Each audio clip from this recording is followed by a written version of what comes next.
தேவனுக்கு மகிமை உண்டாவதாக.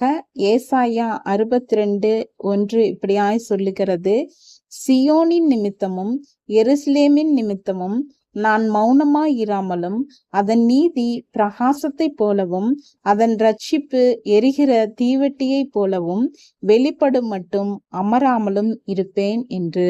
பிரியமானவர்களே, இங்கே நீதியை குறித்தும் இரட்சிப்பை குறித்தும் சொல்லப்படுகிறது.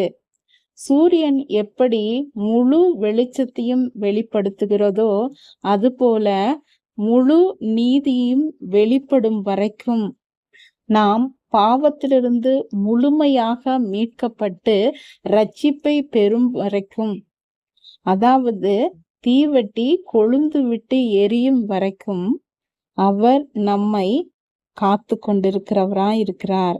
நான் அமராமலும் இருப்பேன் என்று சொல்லுகிறார்.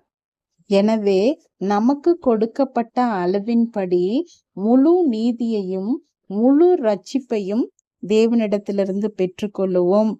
ஆமேன்.